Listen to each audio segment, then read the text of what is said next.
देश के शीर्ष न्यायालय में हर रोज कई याचिकाओं पर सुनवाई होती है। कुछ याचिकाएं ऐसी होती हैं जो काफी गंभीर मुद्दों से जुड़ी होती हैं, तो वही कुछ याचिकाओं को देखते ही शीर्ष न्यायालय पहले ही खारिज कर देता है।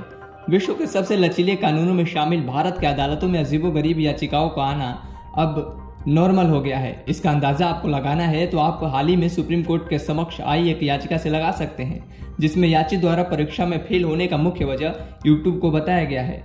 इस बात को सुनकर आप सोच रहे होंगे कि कोई यूट्यूब के वजह से फेल कैसे हो सकता है, तो हम आपको बताते हैं। दरअसल एक शख्स ने सुप्रीम कोर्ट में यूट्यूब को दोषी ठहराते हुए एक याचिका दायर की, जिसके माध्यम से उसने यूट्यूब पर आरोप लगाते हुए कहा कि मैं इस कंपनी के कारण परीक्षा में फेल हो गया, इसलिए मुझे इस कंपनी से 75 लाख रुपए की मुआवजा मिलनी चाहिए। हालांकि ये याचिका जैसे ही जज के सामने आया, उन्होंने याचिकाकर्ता पर 25,000 रुपये की जुर्माना लगाते हुए इसे खारिज कर दिया और याचिकाकर्ता को नसीहत देते हुए कहा कि याचिका केवल समय बर्बाद करने के उद्देश्य से लगाई गई है। इस तरह की याचिका किसी अत्याचारी याचिका से कम नहीं होते।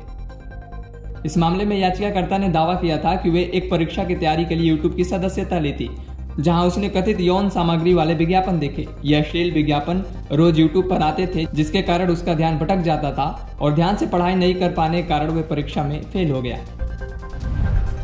युवक का तर्क सुनते ही जज भड़क गए और संविधान के अनुच्छेद 32 के तहत दायर की गई इस याचिका को सबसे अत्याचारी याचिकाओं में से एक बताया। साथ ही याचिकाकर्ता पर 1 लाख का जुर्माना ठोका। इस 1 लाख वाले जुर्माना को सुनते ही याचिकाकर्ता युवक शीर्ष अदालत से माफी की गुहार लगाने लगा। अपने गुहार में याचिकाकर्ता ने कहा कि वे बेरोजगार है, उसके पास इतने पैसे नहीं है।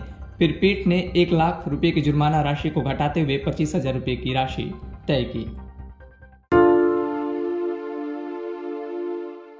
हमसे जुड़े रहने के लिए हमारे YouTube चैनल को सब्सक्राइब करें और नई वीडियो की नोटिफिकेशन के लिए बेल आइकॉन को दबाएं।